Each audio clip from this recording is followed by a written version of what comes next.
जो बच्चा पढ़ने में कमजोर होता है उसके हाथ से बसंत पंचमी के दिन सरसों के 31 फूल शंकर जी को चढ़ा दिए जाते हैं तो बच्चा पढ़ने में अव्वल निकल जाता है। उसके बच्चे को कभी नहीं कह सकते कि पढ़ने बैठ, वो खुद बैठेगा।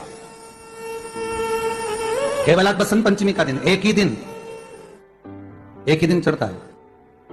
और बाकी के सरसों के फूल आपको मालूम है कि रोग मुक्ति के लिए तो होते ही हैं। ये तो आपको पहले भी वर्णन किया महाराज कि जब कोई एकदम रोग आ जाए और डॉक्टर एकदम बोल दे कि ये रोग भारी आ गया है और इसकी जांचें जाएंगी और फिर ये कुछ भी हो सकता है, तो क्या करा जाता था कि 108 सरसों के फूल लाकर तुरंत शंकर भगवान को चढ़ाए जाते थे महाराज। तो चढ़ाने के बाद में रिपोर्ट अच्छी आती है। ऐसा नियम है। कहीं ठेका, कोई ठेकेदारी करते ना, जो ठेका भरते हैं कि भाई मेरा टेंडर आना चाहिए, मेरा ये काम होना चाहिए, मेरी मल्टी बनना चाहिए, या मेरा ये काम के लिए जा रहा हूं, ये काम फतेह होना चाहिए, उसके सबके हाथ पैर जोड़ने से अच्छा एक काम करो, बस 108 सरसों के फूल उठाओ, शंकर जी का उद्धतेश्वर महादेव का नाम लिखो और छोड़ दो, शिव जी के ऊपर एक एक कर चढ़ा दो, और ठेका तुम्हें ही मिलेगा, वो काम तुम्हारे पास ही आएगा।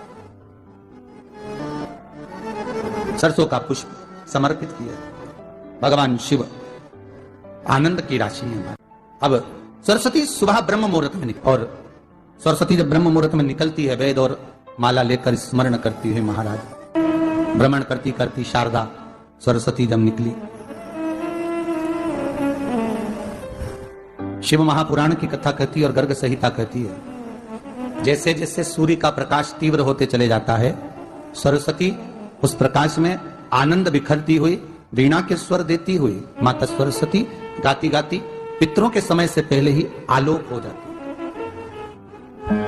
आलोक हो जाती। जैसे ब्रह्मा जी की धर्म पत्नी सावित्री नित्य स्मरण करने में, भगवान की सेवा में तत्पर रहने वाली है, और ब्रह्मदेव सृष्टि की रचना करते समय ज्ञात करते हैं कि सावित्री मेरे साथ होने के बाद भी ये सृष्टि की रचना नहीं होती, तब ब्रह्मदेव सरस्वती को प्रकट कर। नाम शारदा है। क्या नाम है? जम के बोलिए जरा। शारदा। ये शारदा नाम कहां से पड़ गया? सरस्वती माता को शारदा नाम किसने दिया था? भाई नामकरण होता है तो हमारे यहाँ तो आज भी नियम है हमारे, ये बुआ कोई नाम बताती है, मामा जी कोई नाम बताते हैं, और दादाजी कुछ बोलते हैं, कोई बोलेगा टिक्कू, कोई बोलेगा पिक्कू, कोई बोलेगा कुछ, सबके नाम अपने अपने रहते हैं, कोई प्रेम से क्या बोलता है। तो सरस्वती का शारदा नाम किसने प्रदान किया था? माता सरस्वती को शारदा संबोधन किसने दिया था? माता सरस्वती को शारदा का संबोधन किस समय पर प्रदान किया गया था?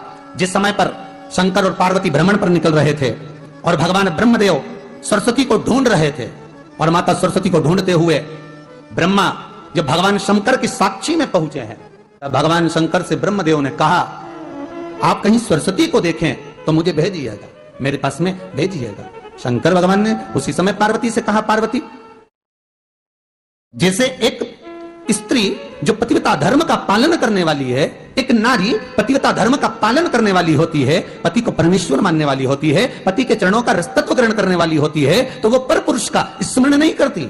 उसी तरह एक पति जो अपनी अर्धांगिनी के साथ में रहे और अर्धांगिनी के साथ चले, तो पर नारी का स्मरण नहीं होना चाहिए। तो एक काम करो पार्वती, तुम उस सरस्वती को बुलाना प्रारंभ करो।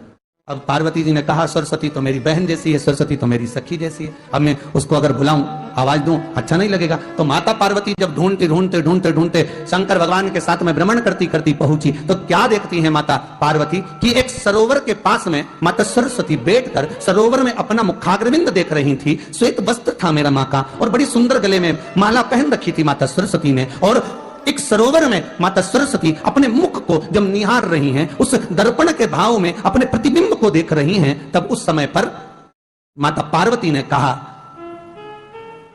शारदा, सरस्वती को लगा कि मेरा संबोधन ये किसने कहा, पलट कर देखा, सरस्वती ने कहा, पार्वती तुम?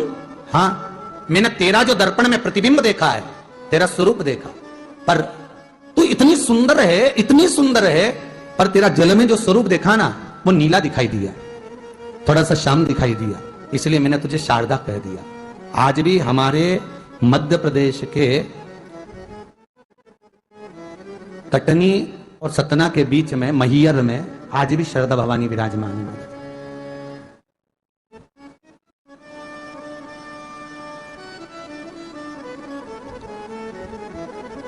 धार जिले में जाएंगे तो बाग क्षेत्र में मां बागेश्वरी, मां शारदा आज भी विराजमान। कहा। सरस्वती जी पूछी, पार्वती तुमने मेरे को शारदा क्यों कहा? क्योंकि तेरा जो प्रतिबिंब था वो श्याम नजर आ रहा था मुझे।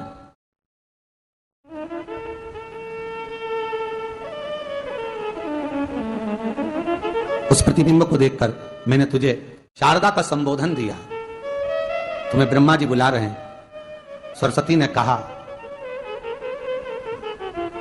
पार्वती मैया दीदी, आपने मुझे जो नाम दिया है, जगत के लोग, संसार के लोग मुझे इस नाम से जब पुकारेंगे तो ये शारदा, ये सरस्वती स्वयं उसके कंठ पर, उसके मस्तिष्क पर सदा विराजमान रहेगी, ये शारदा बनकर। इसलिए हमारे स्कूलों में, हमारे काव्य ग्रंथों में, हमारे जो कविगण रात्रि को जो काव्य पाठ करते हैं, कविता का स्मरण करते हैं, वो सरस्वती की वंदना नहीं करते, हे शारदे मां, शारदा की वंदना करते।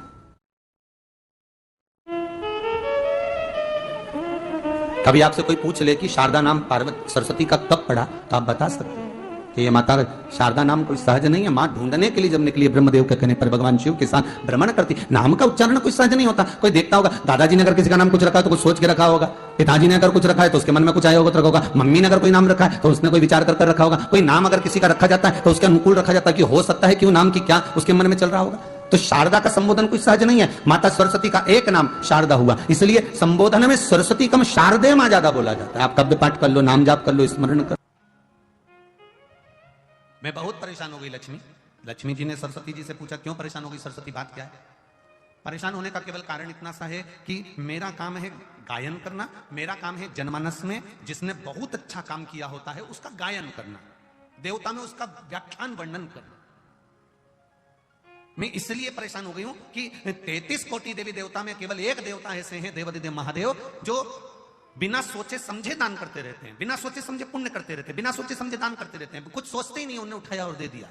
इनके दान का मैं व्याख्यान करते करते, इनके दान का वर्णन करते करते, इनके दान का गुणगान करते करते, इनके दान का महत्व कहते कहते कहते कहते मेरा मुख थक गया है। अब मैं करूं तो करूं क्या? इतने में लक्ष्मी जी बोली, जितनी तू परेशान है उससे दुगनी मैं परेशान हूं।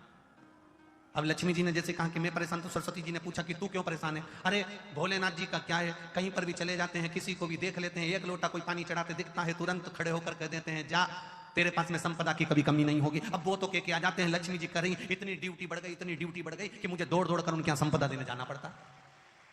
अब मैं भी परेशान हूं। अब ये दोनों परेशान होकर ब्रह्मा जी के पास गए।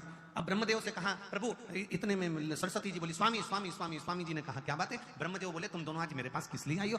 सरस्वती जी बोली, मैं बहुत परेशान हो गई। लक्ष्मी जी बोली, मैं भी परेशान हो गई। सरस्वती जी बोली, क्यों परेशान हो गई? तो कहा कि शंकर जी का गुणगान गाते गाते, गुणगान गाते गाते, अब कोई आप एक माता ने कल पत्र लिखा था, उस पत्र में लिखा था कि अगर मैं पूरी जिंदगी शंकर का गुण, आपने वो बड़ा पत्र देखा था ना, उस पत्र में लिखा था कि अगर मैं पूरी जिंदगी शिव का गुणगान गाती रहूं कि शंकर जी ने क्या क्या दिया है तो वर्णन नहीं कर सकती। जब इंसान की यह हालत है तो देवताओं की क्या हालत होगी? तो सरस्वती जी ने कहा, मैं गुणगान कर करके थक गई। लक्ष्मी जी करी, मैं दे दे के थक गया। इसलिए ब्रह्मा जी तुरंत उठकर बोले, तुम दोनों से ज्यादा मैं परेशान, तुम दोनों से ज्यादा मैं परेशान हूं। तो इतने में तुरंत लक्ष्मी और सरस्वती जी ने पूछा, तुम कैसे परेशान हो? ब्रह्मा जी बोले, मैंने किसी के भाग्य में लिख दिया कि ये जिंदगी भर ठोकर खाएगा, ये जिंदगी भर रोएगा, ये जिंदगी भर तकलीफ भोगेगा, इसको ये रोग आएगा, इस रोग में ये बीमार होकर समाप्त हो जाएगा। मैंने इसके भाग्य में इतना इतना लिखा और वो एक लोटा पानी लेके शंकर जी के मंदिर पहुंच गया और शंकर जी ने उसका भाग्य बदल दिया। तो मेरी लिखनी को भी भाग्य को बदल दे रहा है। ये कलयुग में हो क्या रहा है समझ में नहीं आ रहा। ब्रह्मा करें कि मेरी लेखनी को पलट दे रहा है, वो महादेव से मैं भी परेशान हो गया। तीनों मिलकर पार्वती जी के पास पहुंच गए। माता पार्वती जी बैठी थी, तब साधना में मिलीन थी। अब तीनों बैठकर भगवान पार्वती जी के पास पहुंचे। माता पार्वती जी ने पूछा, ब्रह्मा, लक्ष्मी, सरस्वती, आज कैसे आना हुआ? सरस्वती जी बोली, हम बड़े परेशान हो गए, तुम्हारे पति तब पुण्य कर रहे, तब पुण्य कर रहे, इतना दान कर रहे कि हम बोल बोल के थके जा रहे हैं। लक्ष्मी जी दे दे के थकी जा रही है। अच्छा, और ब्रह्मा जी तुम कैसे आए? ब्रह्मा जी बोले, मैंने ललाट पर लिखा था कि ये दुख भोगेगा, तकलीफ भोगेगा, कष्ट भोगेगा, इसकी किस्मत में कभी मकान नहीं रहेगा, इसकी किस्मत में कभी जमीन नहीं रहेगी, इसकी किस्मत में संतान नहीं रहेगी, इसकी किस्मत में ऐसा रहेगा। मैंने कितना कितना लिखा था, पर वो लोटा भर के शंकर जी को जल चढ़ाता है और देवादिदेव महादेव प्रसन्न होकर उनके भाग्य को बदल देते हैं। हम तीनों परेशान हो गए, इसलिए हम अपनी नौकरी छोड़ने के लिए आए हैं। हमें अब यहां सर्विस करना ही नहीं, जब हमारी चले ही नहीं तो हम करके करेंगे क्या? पार्वती मैया आप कुछ कहो। पार्वती जी बोली, मेरा पति मेरे कहने में कभी नहीं चलता, मेरे कहने में चले ही नहीं तो मैं बोलूं क्या उसको? वो मेरे कहने में चलते तो मैं कह देती। फिर भी अगर आप कह रहे हो तो मैं बात करती हूं। पार्वती जी भी शिव जी के पास गईं, लक्ष्मी सरस्वती ब्रह्मा तीनों चारों शिव जी के पास गए, भोलेनाथ जी को एक लोटा जल चढ़ाया, शंकर जी प्रसन्न हो गए, प्रसन्न होते से ही बोले मांगो तुम्हें क्या चाहिए। इतने में ब्रह्मा जी बोले तुम ही देख लो, अब भी हो गया, अब भी 1 सेकंड हुआ बस तुमने पानी चढ़ाया और वो बोल दिया मांग क्या चाहिए। अब इतने में पार्वती जी बोली प्रभु बस इतना सा चाहिए। ब्रह्मा जी बड़े दुखी हैं, क्यों? इनने भाग्य में लिखा किसको ये दुख आएगा, इनने भाग्य में लिखा किसके यहाँ औलाद नहीं होगी, इनने भाग्य में लिखा किसको ये बीमारी आएगी, तुमने पलट क्यों दिया? ब्रह्मा जी तुम समझ नहीं सकते, चक्कर ये है कि मेरे पास कोई आता है, मेरा नाम ओघड़ दानी है। ओघड़ दानी का मतलब होता है जो कुछ सोचे समझे बिना दे दे, ओघड़ दानी है मेरा नाम। तो ब्रह्मा जी बोले तो तुम्हारे पास जो हो वो दो ना। शंकर जी बोले मेरे पास जितना था मैंने सब लुटा दिया, बस केवल डमरू बचा है, केवल अकेला डमरू और गले में सांप त्रिशूल। और कोई भी अभी तक मंदिर में आया उसने आज तक नहीं किया कि तुम्हारा सांप दे दो। बोलो रे नोएडा वाले, तुमने कभी कहा हो जाकर कि तुम्हारा सांप दे दो, या तुमने कहा हो तुम्हारा डमरू दे दो या त्रिशूल? ना ना ना, आज तक कोई मंदिर में आके बोला ही नहीं कि तुम ये दे दो। जो भी आता है अच्छी चीजें मांगता है। तो शिव जी बोले मेरे पास जो था मैंने सब दान कर दिया, मैं तो खुद शमशान में रहता हूँ, वहां पर कुछ भी नहीं रहता, और गुफा के अंदर रहता हूँ, वहां भी कुछ नहीं रहता, इसलिए तो फिर तुम ये बोलना बंद कर दो। शंकर भगवान बोले मैं बोलता हूँ, तुम देने जाते ही काय को? कौन ने कहा कि तुम जा? अरे प्रभु तुम तो कहकर चले जाते हो कि जा तेरे घर में संपदा की कमी नहीं होगी। अगर लक्ष्मी जी नहीं जाती है तो नारायण रुष्ट होकर बैठ जाते हैं और कहते हैं तूने मेरे शिव का कहना नहीं माना, आज से मैं तेरा मुख नहीं देखूंगा, इसलिए लक्ष्मी को तोड़ना पड़ता। देवता भाग्य बना सकते हैं, देवता तुम्हारा